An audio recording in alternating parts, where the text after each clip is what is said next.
तो welcome to study फंडा। Myself साहिल। Guys, आज की वीडियो में हम लोग डिस्कस करेंगे दिसंबर के थर्ड वीक के इंपॉर्टेंट करंट अफेयर्स को। तो हमारा जो पहला करंट अफेयर है वो है world returning to Ayurveda after trying various treatment. ये काफी न्यूज में था तो इसको देखते हैं। आप ना यहाँ से आपका जो क्वेश्चन बनेगा ना वो यहाँ से बनेगा। The PM virtually inaugurated the Goa based all India institute of Ayurveda. तो क्वेश्चन बन सकता है कि कहाँ पे वो किया गया इनॉग्रेट। गोवा में। गाजिया based based national institute of Unani medicine Ghaziabad में। Delhi based national institute of homoeopathy from Goa. Clear है? ओके, ये तीन क्वेश्चन बन सकते हैं और ये हम लोगों ने डिस्कस कर लिया। चलिए नेक्स्ट क्वेश्चन।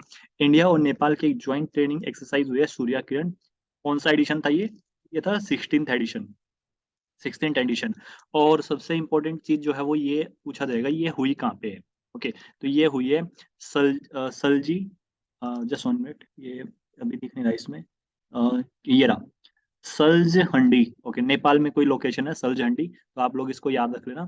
या क्वेश्चन ऐसे पूछा जा सकता है कि सूर्या किरण जो है एक्सरसाइज है वो कौन कौन सी कंट्रीज के बीच में होते हैं, India Myanmar Indo Bangladesh Indo Nepal Indo Bhutan, ऐसे करके वो ऑप्शन दे देंगे। या फिर डायरेक्ट पूछ लेंगे कि इंडिया और नेपाल के बीच में जो ज्वाइंट ट्रेनिंग एक्सरसाइज है उसका क्या नाम है। ठीक है, क्लियर है? आई होप आप लोगों को समझ में आ गया होगा इसमें क्वेश्चन कैसे क्या बनेंगे। Next, Tamil Nadu stops auction of stolen Nataraja idol in France. Okay, इन्होंने जो तमिलनाडु पुलिस थी उन्होंने जो ये नटराजा की जो मूर्ति थी उसका ऑक्शन हो रहा था, ठीक है, फ्रांस में, उसको रोक लिया। ठीक है, तो अब ये न्यूज में तो आप लोगों को पता होना चाहिए जो ये नटराजा स्कल्पचर है ये कौन से डायनेस्टी के लिए मतलब हम लोग जाना जाता है। ये है चोला। तो क्वेश्चन आ सकता है कि नटराजा स्कल्पचर को हम लोग कौन सी डायनेस्टी से रिलेट करते हैं, ठीक है, या कौन सी डायनेस्टी से एसोसिएटेड है। तो चोला, चेराज, पांड्यास, चालुक्यास, ऐसे चार ऑप्शन हो गए। तो आंसर क्या होगा? चोलाज। और ये क्वेश्चन स्टेट पीसीएस में काफी बार रिपीटेड है। स्टेट पीसीएस में बहुत बार पूछा जा चुका है। और यूपीएससी सिविल सर्विस में ये क्वेश्चन पूछा गया था 1995 में। ओके, तो सीएपीएफ में अब तक पूछा नहीं गया है, ना ही सीडीएस में, लेकिन पूछा जा सकता है, ऑब्वियस सी बात है। नाउ ये जो ये स्कल्पचर है इसके बारे में थोड़ी डिटेलिंग दी हुई है। सीएपीएफ या सीडीएस के पर्सपेक्टिव से वो इतना डिटेल में नहीं पूछेंगे, बट स्टिल थोड़ी बहुत चीजें आप लोग याद रख सकते हैं। जैसे ये जो साइड में है रिंग ऑफ फायर, ये क्या रिप्रेजेंट करती है? Divinity of creation, the birth and death of the world. Okay, तो बस आप इतना ही याद रखिए, इससे ज्यादा इसमें क्वेश्चन बनने के चांसेस नहीं है। आगे बढ़ते हैं। Now NTPC's 240 megawatt Devikot solar project began commercial operation. तो डायरेक्ट क्वेश्चन आएगा कि जो देवीकोट सोलर प्रोजेक्ट है वो कहाँ पे लॉन्च किया गया है। ठीक है, तो वो कहाँ पे वो किया गया है एस्टेब्लिश? तो ये किया गया है आपका जैसलमेर राजस्थान में। इस साल यूपीएससी ने सिविल सर्विस में, मैं सिविल सर्विस की बात करूंगा बिकॉज सीएपीएफ में एज ऑफ नाउ इससे कोई क्वेश्चन पूछा नहीं गया, ना ही सीडीएस में। लेकिन ऑब्वियस सी बात, अभी solar panels and all that ये काफी ज्यादा न्यूज में रहते हैं, तो आप लोग एक क्वेश्चन तो एक्सपेक्ट कर ही सकते हैं। फिर है ये यूपीएससी सिविल सर्विस 2022 में एक क्वेश्चन पूछा गया था सोलर पैनल से रिलेटेड कि जो इंडिया का लार्जेस्ट है वो कहाँ पे बनाया गया। उन्होंने गोवा दे रखा था ऑप्शन में, और एक शायद केरला से रिलेटेड था। ऐसे दो स्टेटमेंट बनाई हुई थी, तो सीएपीएफ में भी वो पूछ सकते हैं। क्लियर है? सिर्फ आप लोग लोकेशन याद रखना कितने मेगावाट का, और ये लोकेशन 150 मेगावाट और 90 megawatt Devikot solar PV project. Next, PFRDA debates new NPS prosperity planner to calculate retirement income। Okay, तो डायरेक्ट आ सकता है कि एनपीएस प्रोस्पेरिटी प्लानर जो है वो न्यूज में देखा गया है, ये किससे रिलेटेड है। तो आप लोग ना यहाँ से पढ़ लेना, यहीं से क्वेश्चन बनेगा। This initiative is a part of आजादी का अमृत महोत्सव। ऑब्वियसली बात, ये चला हुआ है आफ्टर 70, मतलब लाइक हम सेलिब्रेट करें ना 75 years of independence in India, तो उसके उसमें आजादी का अमृत महोत्सव चला हुआ है। नाउ ये क्या करता है बेसिकली एनपीएस प्रोस्पेरिटी प्लानर?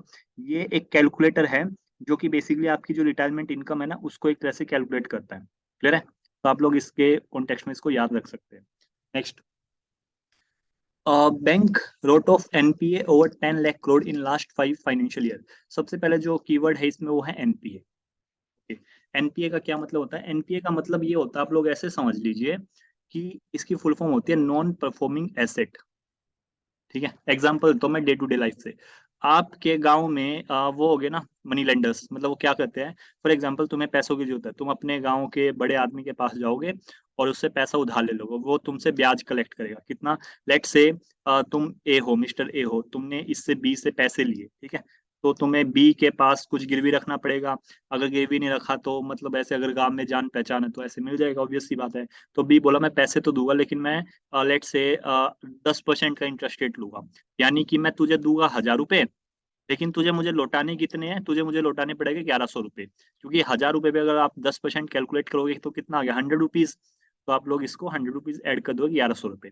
तो एसेट क्या होता है पहले तो ये बताओ, मैंने क्या इसकी फुल फॉर्म क्या एनपीए की, नॉन परफॉर्मिंग एसेट।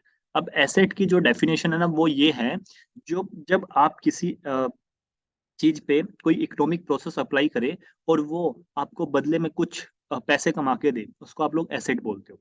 ठीक है, तो ऑब्वियस सी बात है ना, ये एक इकोनॉमिक प्रोसेस है कि आपने मनी लैंड किया एंड ऑल दैट। ठीक है, बैंक भी ऐसे ही करता है। बैंक क्या करता है, बैंक क्या करता है, बैंक लेट से आपको लोन चाहिए तो आप एसबीआई के पास गए, एसबीआई के पास आपको गिरवी रखना पड़ेगा कुछ ना कुछ। ठीक है, और एसबीआई आपको लोन दे देगा। ठीक है, लेट से आपने अपना लोन नहीं चुकाया, ठीक है, मतलब आपको आपने लोन नहीं चुकाया, आपकी जो पहली इंस्टॉलमेंट है वो चलेगी, 0 से 30 दिन के अंदर पहली इंस्टॉलमेंट थी आपने नहीं दी। ठीक है, तो आपको इसको बोला जाएगा SM 0, यानी कि स्पेशल मेंशन अकाउंट जीरो। ठीक है, नेक्स्ट, अब SMA 0 बोला जाएगा। नेक्स्ट, अब आपने 30 से 60 दिन नहीं दिया तो इसको बोला जाएगा SMA 2, SMA 1, यानी कि स्पेशल मेंशन अकाउंट।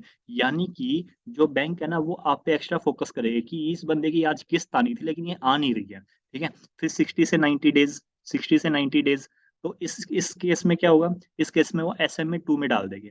अगर आपने 90 दिनों तक भी नहीं चुकाया अपना जो किस्तें थी या आपका जो पैसा था वो नहीं चुकाया, बैंक का पैसा नहीं चुकाया, तो इसको डिक्लेयर कर दीजिएगा नॉन परफॉर्मिंग एसेट।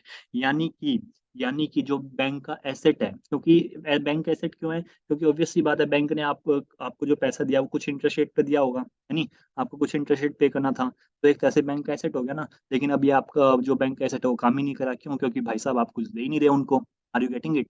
ठीक है, तो इसी को बोलते हैं नॉन परफॉर्मिंग एसेट, यानी कि जो एसेट है वो परफॉर्म नहीं कर रहा है। Is that clear guys? Okay, और राइट ऑफ का मतलब क्या होता है, जनरली बैंकों को ना अपने जो लाइक बैलेंस शीट वगैरह होती है ना वहाँ पे ये सब शो करना पड़ता है उनका कितना एनपीए कितना नहीं है। अगर किसी बैंक का ज्यादा एनपीए है ना तो ऑब्वियस सी बात है भाई साहब, उसकी मार्केट में जो वैल्यू है ना काफी कम रहती है। अगर मैं तुम लोग को एग्जांपल दूं कि कोई बैंक जो है काफी कर्जे में डूबा हुआ है, तो क्या आप लोग वहां पे जाके अपना पैसा इन्वेस्ट करोगे? नहीं करोगे, ऑब्वियस सी बात है। तो बैंक क्या करता है, अपनी इमेज को अच्छी करने के लिए, अपनी इमेज को अच्छी करने के लिए अ, जो लोन्स है ना उनको राइट ऑफ कर देता है। राइट ऑफ यानी कि वो बैलेंस शीट से क्लियर कर देता है। यानी कि बैंक के पास जो प्रॉफिट होगा ना, बैंक अपने प्रॉफिट से ये नुकसान की भरपाई कर देगा, अपनी बैलेंस शीट क्लियर कर देगा। मतलब ना बैलेंस शीट में दिखेगा ही नहीं कि उनका कुछ एनपीए भी पेंडिंग है, ऑल दैट। लेकिन बैक एंड में ऑपरेशन चलते रहेंगे कि जैसे तैसे करके इस लोन की जो वैल्यूज है उसको हम रिकवर कर सके, कैसे भी करके। ठीक है, तो राइट ऑफ का मतलब क्या है कि बैलेंस शीट से क्लियर कर देना। आई होप गाइस आप लोगों को समझ में आ गया होगा एनपीए एंड राइट ऑफ का पूरा कंसेप्ट। क्लियर है? चलो आगे बढ़ते हैं। WHO appoint Jeremy Farrar as chief scientist to replace Soumya Swaminathan, ये डायरेक्ट फैक्ट बन सकता है। क्लियर है? नेक्स्ट, विजय दिवस सेलिब्रेशन। सो सबसे पहले जो विजय दिवस है वो कब मनाया जाता है, वो मनाया जाता है 16 दिसंबर को। ठीक है, और ये किसकी याद में मनाया जाता है, 1971 में हमने, आप लोगों को मालूम होगा Bangladesh liberation war and all that, वो सब हुआ था ना। ठीक है, तो उसी कॉन्टेक्स्ट में ये हमारा विजय दिवस मनाया जाता है। क्लियर है? आगे बढ़े। नेक्स्ट, प्रधानमंत्री national apprentice mela to be conducted in 197 district of India. तो गाइस ये जो नेशनल अप्रेंटिस मेला है ये न्यूज में है, ये किससे रिलेटेड है, सिर्फ आप लोगों को इतना याद होना चाहिए। और डायरेक्ट पूछा जा सकता है कि नेशनल अप्रेंटिस मेला जो है recently seen in news is associated with, चार ऑप्शन दे देगी वो। ठीक है, कुछ बैंकिंग से रिलेटेड, टैक्सेशन से रिलेटेड, एग्रीकल्चर से रिलेटेड, स्किल इंडिया से रिलेटेड, ऐसे कुछ करके नाउ पढ़ते हैं। As a part of PM Shri Narendra Modi has vision to boost career opportunities for India as youth under skill India mission. Okay, तो सबसे पहली बात तो आप लोग इतना ध्यान रखो, ये स्किल से रिलेटेड है। ठीक है, मतलब कि हमारे यूथ में कुछ स्किल्स को प्रमोट करना, ठीक है, उनको बेटर कैरियर अपॉर्चुनिटी प्रोवाइड करना। ऑब्वियस सी बात है ना, अगर आप लोगों के पास स्किल्स होगी तभी तो आप लोगों के पास कैरियर अपॉर्चुनिटी होगी ना। लेट्स से आप लोगों के पास 10 स्किल है, तो आप लोग सोच सकते हो मुझे कौन सी फील्ड में जाना है ये एक स्किल तो मजबूरी हो जाएगी, इसी में जाना पड़ेगा। फिर है, और ये कौन सी मिनिस्ट्री का अंडर आता है, ministry of skill development and entrepreneurship. Is that clear guys? और डायरेक्ट ऐसे भी आ सकता है पीएम नाम, ठीक है, मतलब शॉर्ट फॉर्म में दे दे तो। और ये मतलब लॉन्च किया, मतलब वो किया जा रहा है 197 लोकेशन में, 25 स्टेट्स और यूनियन टेरिटरीज। आई होप आप लोगों को समझ में आ गया होगा। सो हमारा नेक्स्ट टॉपिक है अब ना थोड़ा स्किल इंडिया आ गया तो थोड़ा बात कर लेते हैं स्किल इंडिया। अभी ना इस साल सीएपीएफ में ना काफी सारे ना गवर्नमेंट स्कीम्स के क्वेश्चन पूछे गए थे, सीडीएस में भी पूछे जाते हैं, ठीक है। तो मैं सोच रहा हूँ कि हर एक करंट अफेयर की वीडियो में ना एटलीस्ट जो पुरानी पुरानी स्कीम्स है ना उनके बारे में भी कुछ ना कुछ बात करूँ। तो जो न्यूज में है वो तो डेफिनेटली हम लोग कवर कर ही लेते हैं, लेकिन पुरानी वाली जो इंपॉर्टेंट है वो भी हमें कवर करनी चाहिए, क्लियर है। तो सबसे पहली स्किल इंडिया कब लॉन्च की गई थी? ये लॉन्च की गई थी 15 जुलाई 2015 को। तो प्लीज आप लोग इसको याद रखिएगा। इसका पर्पज क्या है? इसका पर्पज है कि 40 करोड़ इंडियंस जो है, मतलब 40 करोड़ पीपल्स को डिफरेंट स्किल्स में ट्रेन करना, ताकि उनके पास फॉर एग्जांपल किसी को सिलाई सिखा दी, किसी को फोन ठीक करना सिखा दिया, किसी को क्या नाम है लैपटॉप ठीक करना सिखा दिया। तो ये स्किल्स है kind of, are you getting it now? इसके अंदर कुछ इनिशिएटिव लिए गए इंडिया ने कि स्किल इंडिया के अंदर कि national skill development mission, national policy for skill development entrepreneurship, प्रधानमंत्री कौशल विकास योजना, द स्किल लोन स्कीम, ठीक है। आई होप आप लोग को समझ में आ गया होगा। चलिए आगे बढ़ते हैं। अब हमारे यहाँ पे स्किलिंग में चैलेंजेस क्या है, ठीक है। मतलब कि ऑब्वियस सी बात है ना, कुछ लोग मतलब लाइक जो स्किल्स के लिए जाते हैं वो ले लेते हैं, कुछ लोग नहीं ले पाते। मुझे अब भी याद है जब ये प्रधानमंत्री कौशल विकास योजना आई थी, तो मेरे मतलब पड़ोस से ही ना काफी सारे लोग, कोई लैपटॉप सीख रहा था, कोई लाइक मोबाइल ठीक करना सीख रहा था, और उनको बाद में कुछ सर्टिफिकेट वगैरह भी दिया जाता था, ठीक है। तो हम कुछ चैलेंजेस की बात कर लेते हैं कि स्किलिंग्स में क्या चैलेंजेस है। कि मेकिंग वोकेशनल स्किल्स एस्पिरेशनल, मतलब कि वोकेशनल स्किल्स को ना आप एस्पे मतलब कि फॉर एग्जांपल मैं आपको ये बोलूँ कि लेट्स से आपको 10वीं क्लास के बाद आपको सिलाई भी सीख लेनी चाहिए, आप जाओगे? ऑब्वियस सी बात है ना, आप सोचोगे, समझो, मतलब मैं गर्ल्स की बात कर रहा हूँ। अगर मैं बॉयज की बात करूँ तो मैं उनको बोल दूं कि आपको कारपेंट्री सीख लेनी चाहिए, ठीक है। तो मतलब ना ये इतना एस्पिरेशनल नहीं है जितनी भी ये वोकेशनल स्किल्स है, ठीक है। तो हमको उनको एस्पिरेशनल बनाना पड़ेगा, ठीक है।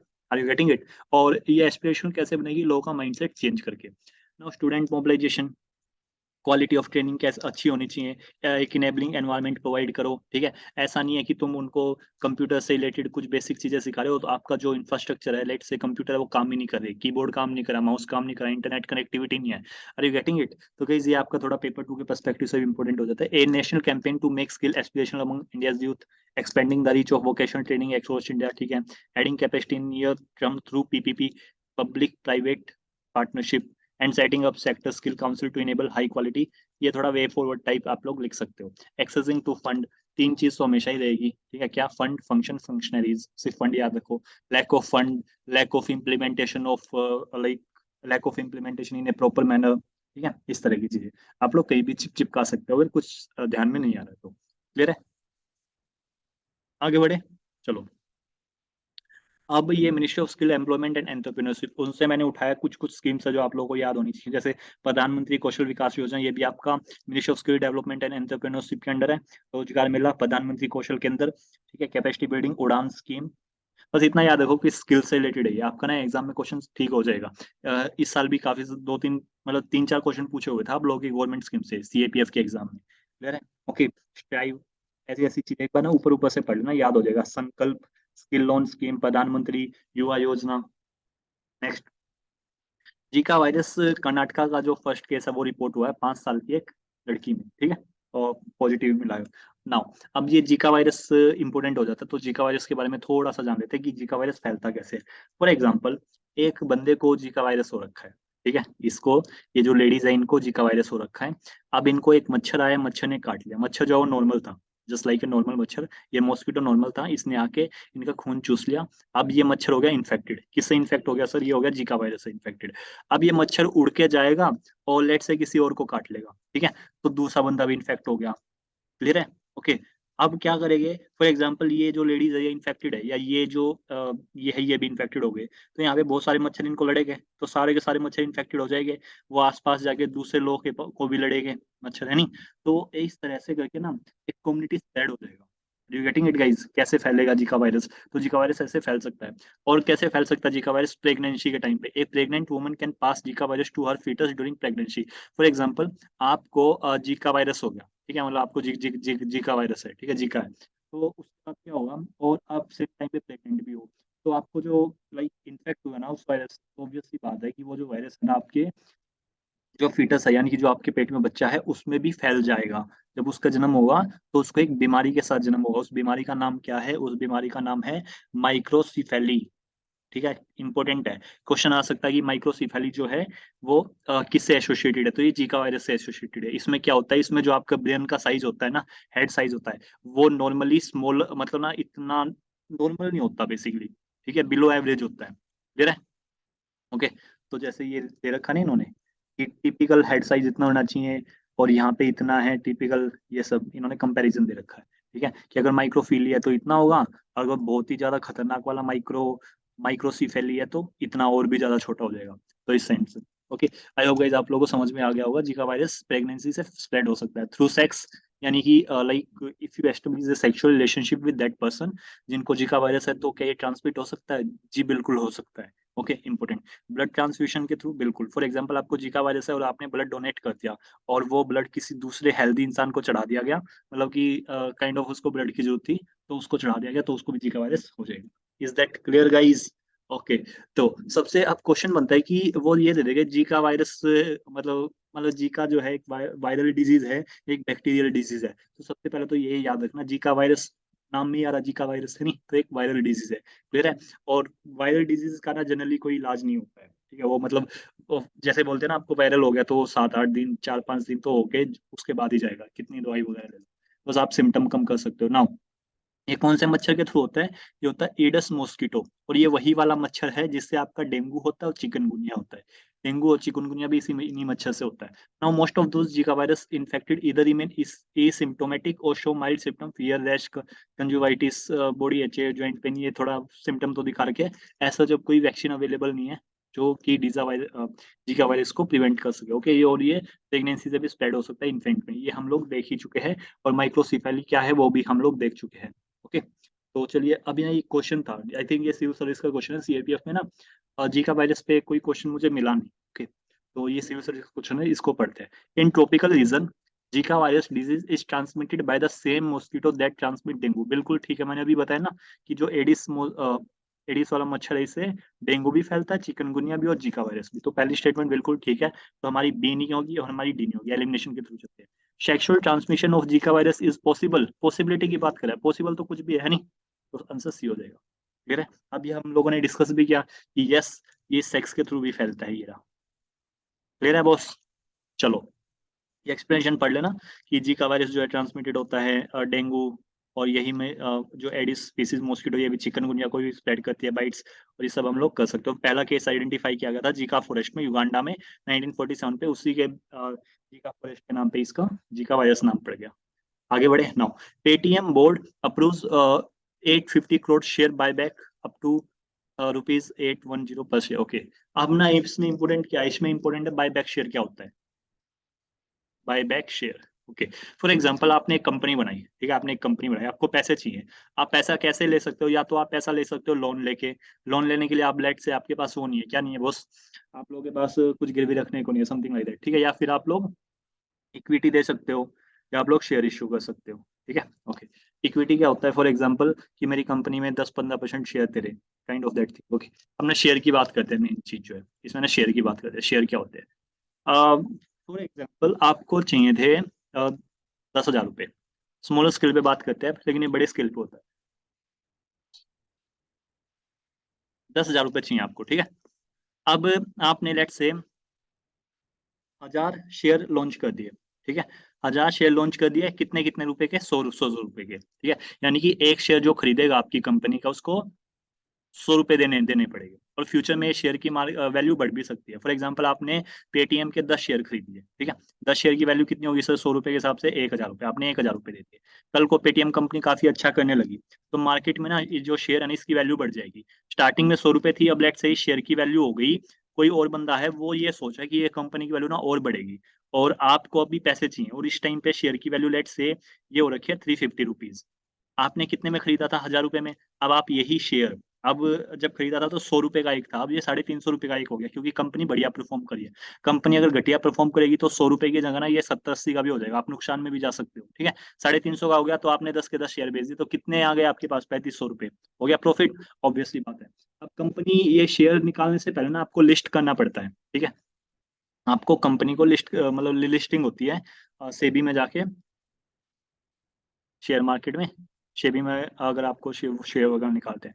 तो अब क्या बायबैक का मतलब ये होता है, जो पेटीएम ने जो शेयर निकाले थे ना अपनी ही कंपनी के, ये शेयर फॉर एग्जांपल आपने खरीदे थे, अब ये 350 रुपए का हो गया लेट्स से, तो कंपनी खुद ही खरीद रही है इनको वापस। ठीक है, इसको बोलते हैं बायबैक। आई होप आप लोगों को कंसेप्ट समझ में आ गया होगा बायबैक का मतलब क्या होता है। क्लियर है? चलिए आगे बढ़े। सिर्फ इसमें बायबैक का कंसेप्ट इंपॉर्टेंट था, क्योंकि मैंने रियलाइज किया कि इकोनॉमी के मैं काफी न्यूज कवर नहीं कर रहा था, मुझे लाइक अभी भी 7-8 क्वेश्चन तो आ ही जाते हैं इकोनॉमी के, तो प्लीज इसको भी सीरियसली लीजिएगा। Tamil Nadu as Narikuravas included in ST category as union government approves proposal. Okay, तो इसको आप याद कर लेना बस, ये कौन सी उसकी ट्राइब है, तमिलनाडु की है, Narikuravas, that's all. Now Meghalaya government unveils Asia as first drone delivery hub. Okay, ये इंपॉर्टेंट है। नाउ न्यूज यहाँ से पढ़ते हैं। तो Meghalaya government in partnership with startup Tech Eagle has unveiled Asia's first drone delivery hub and network which is aimed at providing universal access to healthcare for the people in the state. Okay, so basically ये क्या है ना, जो drones के through जो है ना, जो हेल्थ केयर फैसिलिटीज है वो प्रोवाइड की जाएगी लोगों तक। ठीक है, और इसमें जितने भी मतलब प्रोजेक्ट एम कर रहा है कि जितनी वाइटल सप्लाईज है, जैसे ड्रग्स हो गए, डायग्नोस्टिक सैंपल हो गए, फॉर एग्जांपल आपने अपना ब्लड सैंपल भेजा हुआ है, ठीक है, मतलब आपके यहाँ पे ना कोई टेस्ट होना था, आईजीएस नाम का कोई टेस्ट होना था लेट से, वो आपकी लोकेलिटी में नहीं होता, तो उसको भेजा हुआ तो ड्रोन के through and all that, vaccine, blood component quickly, और ये सारी चीजें। ठीक है, तो बस आपको इतना याद रखना है कि मेघालय कौन सी गवर्नमेंट ने एशिया का फर्स्ट ड्रोन डिलीवरी हब को अनवील किया है, ये है मेघालय गवर्नमेंट। क्लियर है? और ये आप अपना हेल्थ का अगर कोई ऐसे आता तो उसमें भी ये यूज कर सकते हैं as a initiative, as a state government initiative to provide a better health care to its people. ठीक है, in order to promote universal access to health care also. Is that clear guys? Clear? आगे बढ़े now. ये पढ़ना, it was unveiled by Meghalaya government in partnership, ये मैं अभी बता ही चुका हूँ। ठीक है, वही सब चीजें। Next, external affair minister S Jaishankar cited US role as a India third largest partner. ये तो पता ही आप लोगों को, इंपॉर्टेंट ये क्वेश्चन यहाँ से बनेगा। External affair minister S Jaishankar open the Indian global forum in UAE. तो क्वेश्चन ऐसे आ जाएगा, इंडियन ग्लोबल फोरम 2022 ये कहाँ पे ओपन हुआ है? ठीक है, मतलब उस सेंस में तो यूएसए दे देगा, वो यूएई दे देगा, ऑस्ट्रेलिया दे देगा, जापान दे देगा, आंसर हो जाएगा UAE. Is that clear guys? ये 5 दिन का इवेंट है, यहाँ पे बात की जाएगी ऐसे पॉलिटिकल, बिजनेस, कल्चर पर्सनैलिटीज और यूएई के बीच में आपस में बातचीत हो, कैसे हम अपने ट्रेड को प्रमोट करें, एक दूसरे कल्चर को प्रमोट करें। ठीक है, तो उस सेंस में ना ये रिवर न्यूज में थी, तनाना रिवर, सिर्फ इतना याद रखना। जो यूएसए का स्टेट है ना लास्ट का, वहाँ पे है, दैट्स ऑल। दिलावारा रिवर, ये भी आप लोग इतना याद रखना बस, मिड अटलांटिक रीजन में of USA. Next,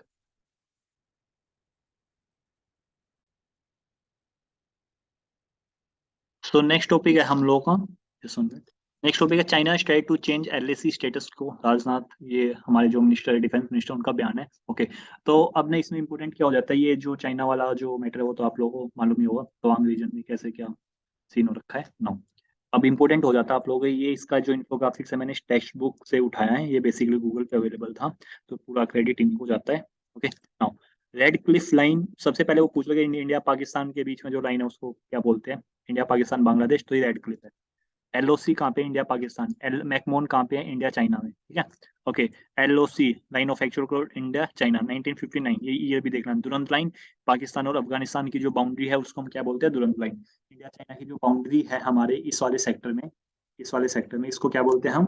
line of actual control. McMahon line, obviously बात आप लोगों को मालूम होगा, ये रहा आपका।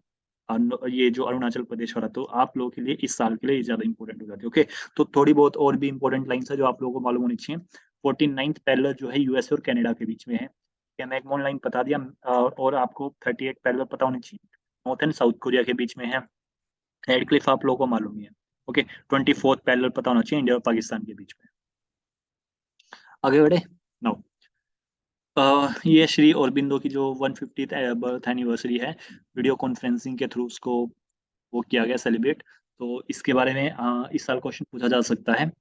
50th anniversary, 25th, 10th, 5th, 100, 150, 200, 175 ये सब आप लोगों के लिए इंपॉर्टेंट हो जाते हैं। ओके नाउ अब इन्होंने कौन कौन सी किताब लिखी श्री अरबिंदो ने, वो देख लेते हैं पहले। क्वेश्चन यहीं से बनने के ज्यादा चांसेस है। वंदे मातरम इन्होंने लिखी है, ठीक है। इनकी जो फर्स्ट फिलोसफिकल मैगजीन थी आर्या 1914 में, ये भी इन्होंने लिखी है। The life of divine, the synthesis of yoga and Savitri, ये भी इन्होंने लिखी है। ओके सो अब ये न्यूज है। The prime minister Shri Narendra Modi addressed a programme celebrating Shri Aurobindo's 150th anniversary via video conferencing today in Kamban Kalai Sangam Puducherry. Okay तो कहाँ पे वो किया गया? कंबन कलाई संगम पुडुचेरी में, अंडर द एजिस ऑफ आजादी का अमृत महोत्सव। ऑब्वियस सी बात है। ओके और एक पोस्टल स्टैम्प को भी लॉन्च किया गया, और एक कोइन को मतलब कि फॉर एग्जांपल कोइन है तो यहाँ पे और अरबिंदो जी की जो है वो फोटो बनी होगी। और पोस्टल स्टैम्प यानी कि आपको कुछ भेजना होता तो एक स्टैम्प वगैरह लेनी पड़ती है ना, 5 रुपए की, 10 रुपए की, 2.5 रुपए की, ऐसे करके। तो वहाँ पे अरबिंदो जी की फोटो मिलेगी आप लोगों को। क्लियर है गाइस? आगे बढ़े। National commission for backward classes, तो आप लोगों को ये पता होना चाहिए श्री हंसराज गंगाराम अहिर जो है वो अभी चेयरपर्सन है एनसीबीसी के। एनसीबीसी के बारे में लक्ष्मीकांत खोलिए और सब जानिए। कौन से अमेंडमेंट के थ्रू बनी है, आप लोग कमेंट सेक्शन में बताना भी। कौन से अमेंडमेंट एक्ट के थ्रू इसको कॉन्स्टिट्यूशनल बॉडीज बनाया है, ये आप लोग कमेंट सेक्शन में बताइए। और उनका टेन्योर क्या है। अभी कमेंट जरूर बॉस, कमेंट जरूर किया करो यार, मुझे भी एटलीस्ट पता लगे। आप लोग ना देख तो लेते हो वीडियो, लेकिन कमेंट भी करो ना, ताकि थोड़ी रीच भी बढ़े और मुझे भी पता लगे कि हाँ आप लोग लाइक गूगल करके प्रॉपर लिख भी रहे हो। ठीक है, और डेफिनेटली कोई डाउट हो तो वो भी पूछो, मैं रिप्लाई करूंगा। Next, prime minister Modi inaugurate Mopa international airport, कहाँ पे? गोवा में, that's all. Okay next, Kerala seed farm declared as first carbon neutral farm in the country. तो केरला सीड फार्म जो है फर्स्ट कार्बन न्यूट्रल फार्म में कंट्री में, इसका मतलब क्या? फॉर एग्जांपल जब आप किसी चीज की खेती करते हो ना बॉस, तो वहां से ना कुछ कार्बन रिलीज होती है। ऑब्वियस सी बात है, ठीक है, वहां से कुछ कार्बन रिलीज होती है। अब कार्बन न्यूट्रल मेथड क्या है? कार्बन न्यूट्रल में ये है, जितनी रिलीज हुई है ना, लेट से 50 टन रिलीज हुई है, इमेजिन करो। तो आप लोग ना इस 50 टन को ना ऑफसेट भी कर दो, या कुछ ऐसा काम करोगे जिससे ये 50 टन जो है ना वो कैप्चर की जा सके। ठीक है, तो आपका जो नेट इफेक्ट रहेगा ना वो जीरो रहेगा। तो कार्बन न्यूट्रल का मतलब क्या है कि आप लोग ना जो नेट जो कंसेप्ट है ना, बेसिकली जो कार्बन रिलीज होगी एनवायरनमेंट पे वो जीरो रहेगी। यानी कि आपने जितनी रिलीज की थी, अब उसी को आप लोगों ने क्या किया, कार्बन ऑफसेटिंग मेथड के थ्रू उसको कैप्चर कर लिया। ठीक है, फिर है। ओके चलो आगे बढ़ते हैं। Karnataka bags national conservation award 2022। तो नेशनल कंजर्वेशन अवार्ड कौन किसको मिला है? Karnataka. Is that clear guys? और ये विज्ञान भवन दिल्ली में मनाया गया। आगे,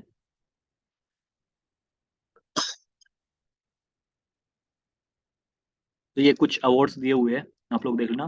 कि south central ministry received first, second prize railway station category में, first prize awarded Kacheguda state station, सिर्फ फर्स्ट याद कर लो। Transport category railway station sector में Kacheguda, building category government building sector में अजमेर वर्कशॉप, दैट्स ऑल, इससे ज्यादा कुछ नहीं। आगे बढ़ते हैं। डेयर टू ड्रीम ये न्यूज में थी, तो सिर्फ याद कर लेना किससे रिलेटेड है। Scheme to promote individual and startup for innovation in defence and aerospace, award 10 lakh तक का। इसकी एलिजिबिलिटी क्राइटेरिया क्या है? भारत के नागरिक होने चाहिए 18 साल से ऊपर, और जितने भी स्टार्टअप है ये रिकॉग्नाइज किए जाएंगे DPIIT और government of India. Okay, department of promotion, इसकी ना फुल फॉर्म क्या है? इसका रिसेंटली नाम चेंज हुआ था एक्चुअली। ओके, पहले इसका नाम कुछ होता, फिर बाद में कुछ और कर दिया गया था। क्लियर है? कौन से मिनिस्ट्री के अंडर है? मिनिस्ट्री ऑफ डिफेंस, देख लेना ये इंफोग्राफिक्स में।